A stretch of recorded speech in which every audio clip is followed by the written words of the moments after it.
Ecuador's government and the indigenous movements announced the activation of 2 new technical tables for dialogue.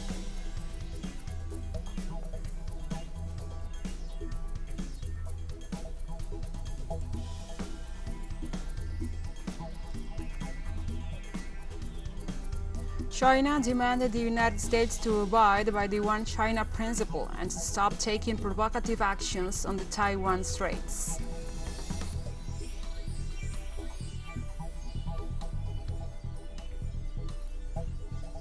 The United Nations organization denounced that attacks by terrorist groups are affecting nearly 40 civilian facilities in the Syrian province of Hazaka.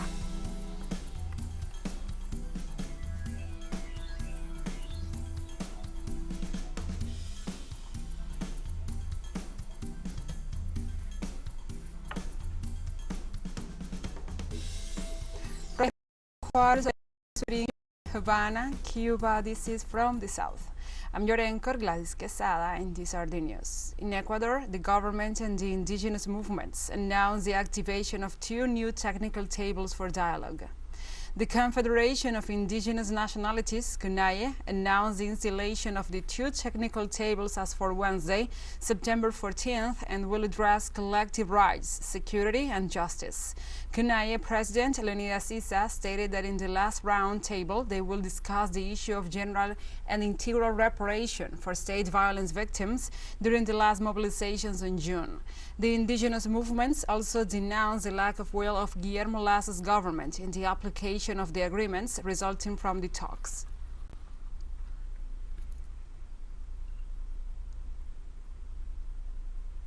Mexico's National Autonomous University on Tuesday received Julian Assange's father and brother, John and Gabriel Shipton, as part of their visit to the Central American nation. During their walk into the campus, they paid tribute to the 43 disappeared students of Ayotzinapa and his solidarity with their lives. The Shiptons presented Ithaca, a documentary that narrates the struggle they have undertaken to free Assange. They demand the U.S. and British government to release Assange and to accept the request for political asylum that the government of Andrés Manuel López Obrador has offered him. On Wednesday, the Shiptons will visit Mexico's Senate as part of their agenda in the Central American country.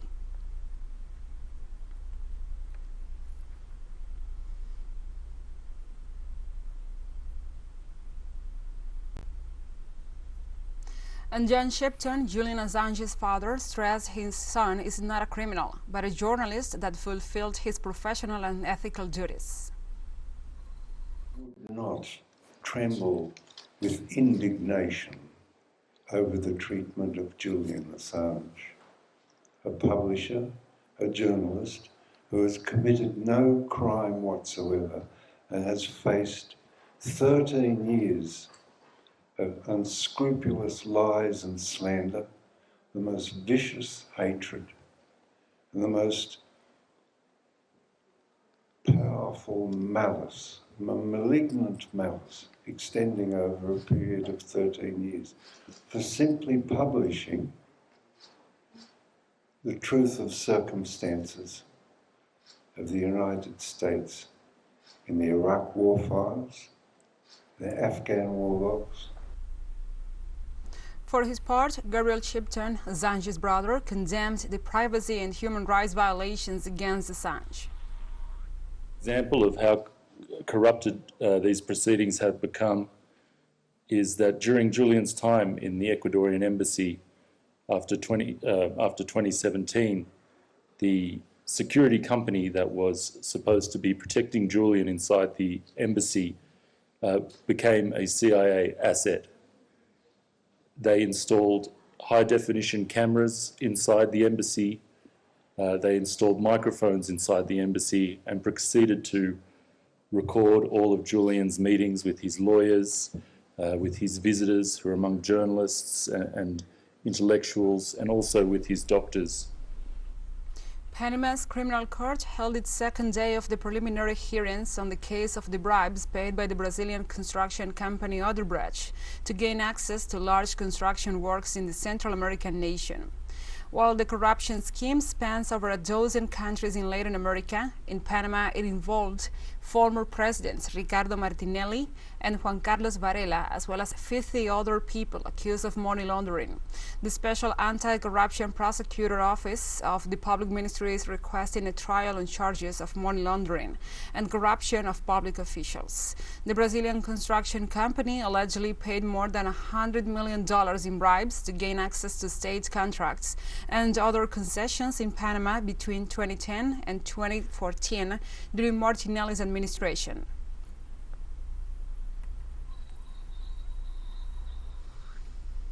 In Colombia, the Economic Commissions of Parliament have approved the 2023 national budget oriented towards peace and social development. The general budget for next year will be over 405 trillion pesos, equivalent to $91.9 billion, and will be focused on agriculture, free access to health and education, drinking water, peace, and the fight against hunger. The amount approved includes an increase of $3.218 billion over the initial amount approved during the government of Iván Duque.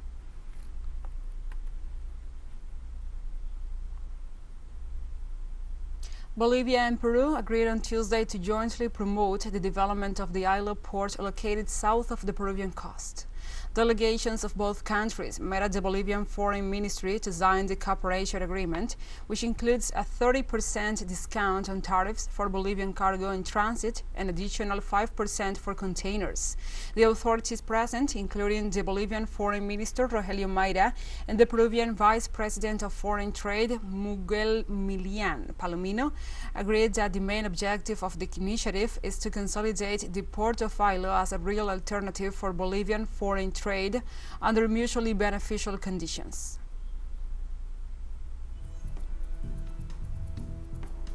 We'll take a short break now. Join us again after this.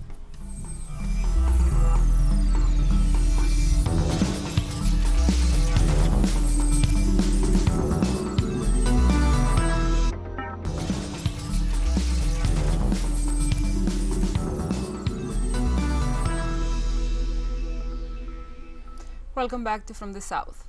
On September 13th, Brazil's far-right president Jair Bolsonaro said he will not step down after the elections this October unless he decides it was a clean election. Many observers view this as one more in a series of threats he has made to enact an auto coup if he loses the election. Our correspondent in Brazil, Brian Muir, has more. Far-right President Jair Bolsonaro and military generals serving in his cabinet have been threatening to disrespect the election results if former President Lula, who is leading in all of the polls, wins the elections. This has led many observers to believe that the military may support an auto coup this October. The big problem of the backwards bourgeois leading Brazil is that Lula did what they were never able to do for the nation and the people. So today they are afraid of us coming back because the population will certainly remember this, and it will be very hard for them to take back power in the future. President Bolsonaro and his defense minister have made a series of baseless claims that the electronic voting system, which has never been hacked in the 30 years since it was implemented, is susceptible to fraud. They've created a new department in the army called the Cybernetic Crime Division and are pressuring the Electoral Court to allow it to audit the elections. How can the leaders of the Brazilian military meddle in the elections? This isn't their role. Elections belong to the people, and the people are showing that they prefer to rebuild Brazil with Lula. A recent internal study commissioned by the defense minister that was leaked to the press shows that both the Air Force and Navy Command would be willing to support an auto coup in October, but the leadership of most state military police forces and the Army, which is twice as large as the Air Force and Navy combined, are opposed to any rupture with democracy. Today the conditions needed for a coup aren't in place. Even though they want to do it, when they complain about the electronic voting system, they're trying to set a mood for a coup. But the Brazilian people and the national and international political context will not yet allow this kind of adventure. With Brazil's presidential elections less than 20 days away, the population nervously awaits their results. Brian Muir, TeleSUR, Recife. And the National Police of Spain reported having dismantled a criminal group dedicated to facilitating the entry of minors from the Canary Islands to the European territory. Through a statement, the agency said security agents arrested 9 people in the provinces of Alicante and Murcia, where they were charged with various crimes, including criminal organization and false documentation. The police highlighted that the criminal group had in their possession a total of 1,000 euros in cash, 3 cell phones, several electronic devices, as well as diverse documentation. According to authorities, the criminals provided the migrants with the necessary documents, bought their airline tickets, and accompanied them to the airports, all for around 1,000 euros.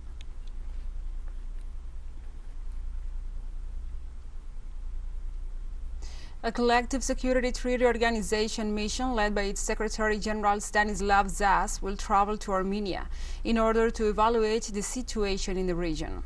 The decision was made at an extraordinary session of the CSTO Collective Security Council on September 13th.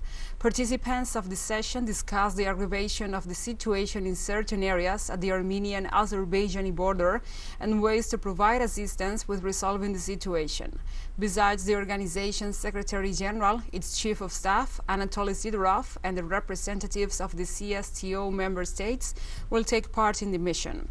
They will be tasked with evaluating the situation and preparing a thorough report to be presented before the heads of state at a regular session of the CSTO Collective Security Council.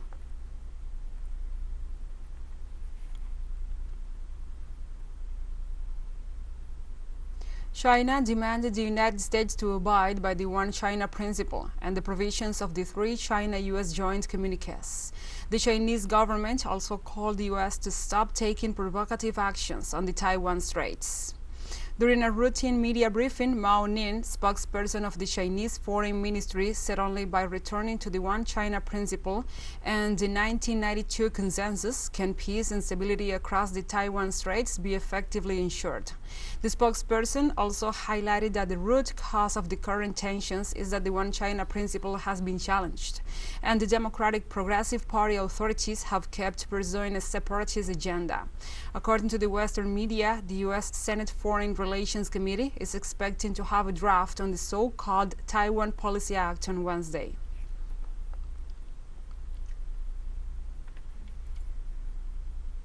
China's President Xi Jinping landed in Kazakhstan on Wednesday in his first trip abroad since the early days of the coronavirus pandemic.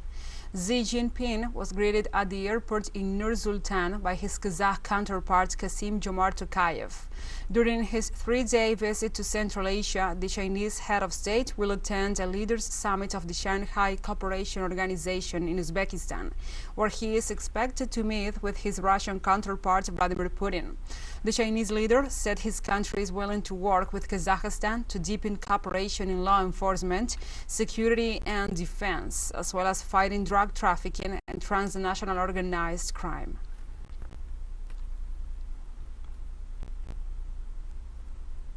Pope Francis arrived on Tuesday in Kazakhstan to participate in the 7th Congress of World Leaders and Traditional Religions with the participation of the Grand Imam of the Hazar, Ahmed Al-Tayeb, and representatives of the Russian Orthodox Church. The Holy Father addressed an audience of more than 100 delegations from 50 countries and assured that the aim of this visit to the event is to amplify the cry of many who implore peace. The Supreme Pontiff was received by the President of Kazakhstan, Kassym-Jomart Tokayev, who affirmed that the visit represents an event of historic importance. At the same time, the Pope addressed other issues, such as the need to abolish the death penalty, cooperation between Europe and Asia, the role of democracy, the abolition of nuclear weapons, as well as the history of relations between the Vatican and Kazakhstan.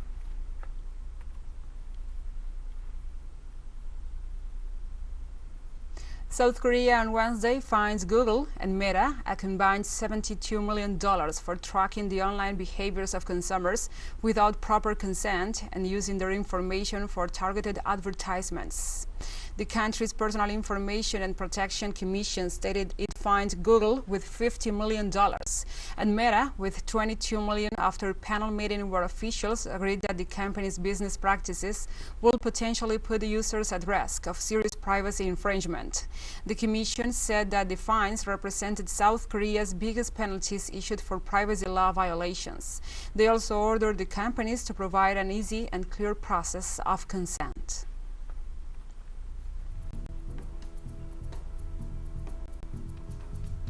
And we have more news coming up after a final short break, so stay with us.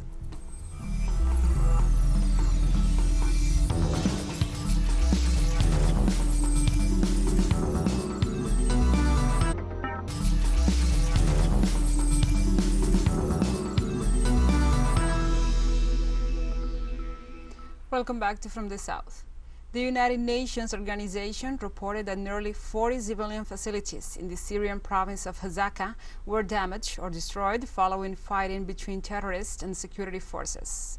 According to the Office of the United Nations High Commissioner for Human Rights, satellite images confirmed damage to 40 civilian buildings around the prison in the province of Hazaka last January. It comes after members of the Islamic State stormed Al-Zina prison, controlled by the Kurdish formations in an attempt to free their comrades. In this event, the use of U.S. weapons destroyed and compromised the structure of several nearby buildings.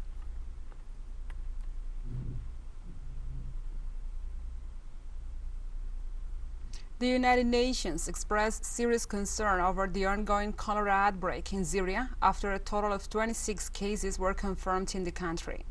The Syrian Health Ministry said in a statement that 2 people died from cholera in the northern city of Aleppo, while 20 cases were confirmed in the same city, 4 in the coastal city of Latakia and 2 in the capital Damascus. It also stressed that its necessary measures are taken to cure the spread of the disease, and hospitals have been provided with extra stock of medication in case of any increase in the confirmed cases. At a press briefing, spokesperson for the UN Secretary General Stéphane Dujarric called for urgent response and concerned efforts to contain the outbreak and prevent further transmission. Our colleague Imran Riza, who remains for the time being the UN resident and humanitarian coordinator in Syria, expressed serious concern yesterday over the ongoing cholera outbreak in Syria. The number of cholera cases so far is 20 in Aleppo, 4 in Latakia, and 2 in Damascus. The UN in Syria is calling on donor countries to provide urgent additional funding to contain outbreak and prevent it from spreading. We urge all concerned parties to ensure unimpeded and sustained access to affected communities, as well as support of neighboring countries to expedite the necessary approvals to ensure timely delivery of life-saving medicines and medical supplies.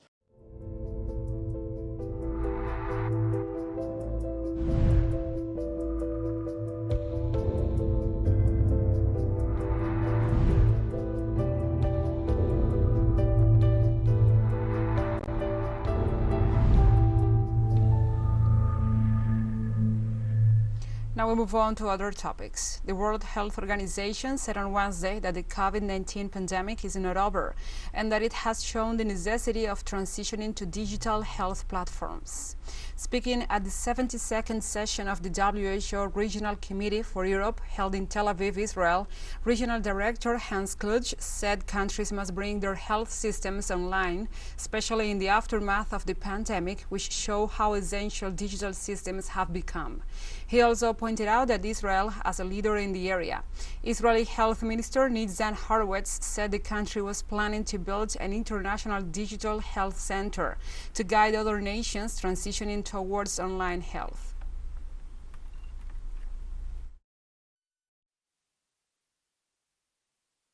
The pandemic itself is not over.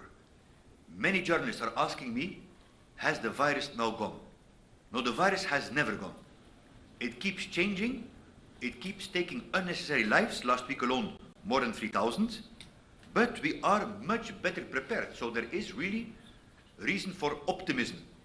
The most important is that countries have a strong surveillance system in place, so they are able to quickly detect if there would be a new variant. 2 airstrikes hit the capital of Ethiopia's Tigray region, Mekelle, on Wednesday, killing 10 people. According to local health workers, the death toll could climb as more patients were reaching the hospital. Several strikes have hit Mekelle since fighting resumed between Tigray forces and Ethiopia's government in late August, shattering a period of relative calm since late March. The United Nations stated recently that calm allowed more humanitarian aid to reach the region, but those deliveries were halted, as well as those to conflict-affected neighboring Amhara and the Far regions.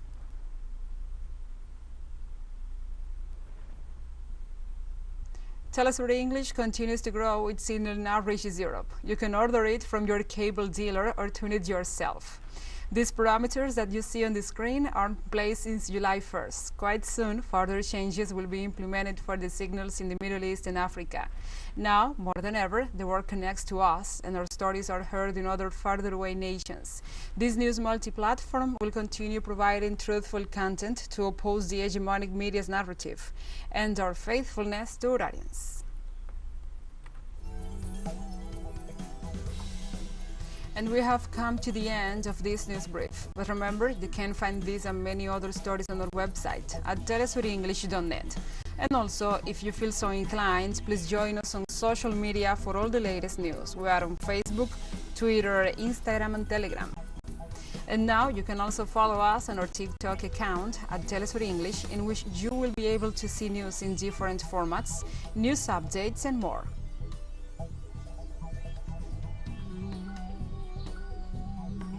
For TeleSUR English, I'm Gladys Quesada. Thank you for watching.